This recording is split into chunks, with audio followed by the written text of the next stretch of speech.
Aujourd'hui, on se trouve pour le débrief de la 8e journée du championnat national. On a Rouen tout là-haut. Rouen, voilà, 4 points d'avance sur le 2 et le 3e. Rouen qui a gagné 1-0 contre le Stade Briochin. Non, c'était pas contre eux. Qui a gagné 1-0 contre je ne sais plus qui, mais Rouen qui a gagné 1-0 en tout cas. C'était contre Bourg-en-Bresse, il me semble. Bon, bah, Rouen, 5 victoires en 8 matchs. 17 points, c'est du très solide. Ensuite, on a Sochaux qui n'a pas joué. Voilà, c'est le club qui n'a pas joué. Ensuite, on a Dijon. Dijon toujours invaincu. Dijon qui a gagné 3-0 contre Concarneau grâce notamment au doublé de Yanis Barca. Dijon, c'est très fort là dans ce début de saison. Donc, potentiellement un retour en Ligue 2 qui me ferait vraiment plaisir.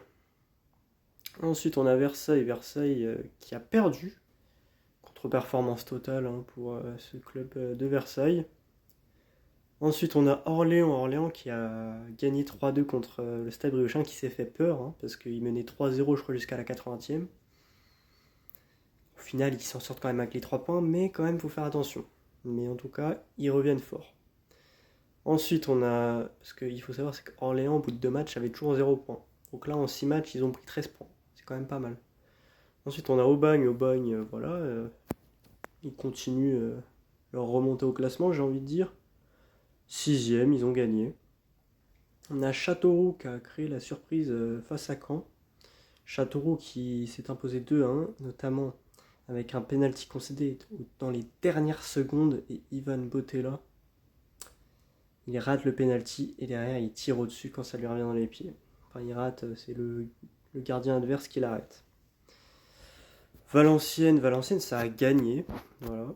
Donc ils reviennent à cette 8e position, c'est quand même assez serré, donc les positions c'est important. Après, vu le peu d'écart qu'il y a, c'est pas non plus hyper représentatif. Après on a Caen en 9ème, bon, 10 points, c'est un bilan plutôt mitigé pour les Canets avec 2 victoires seulement en 8 matchs. Ensuite on a Fleury, Concarneau qui continue à ce niveau-là, Fleury qui a perdu, tout comme Concarneau. On a aussi Villefranche à 8 points derrière avec Paris 13 Atlético. QRM et le Puy-Foot 7 points. Et ensuite, deux clubs qui ferment la marche, c'est le Stade Briochin, voilà, 5 petits points pour le club breton. Et on a Bourg-en-Bresse, pardon. Bourg-en-Bresse, 3 points. Toujours pas de victoire en 7 matchs. C'est un peu compliqué. Ils sont sur 3 défaites consécutives.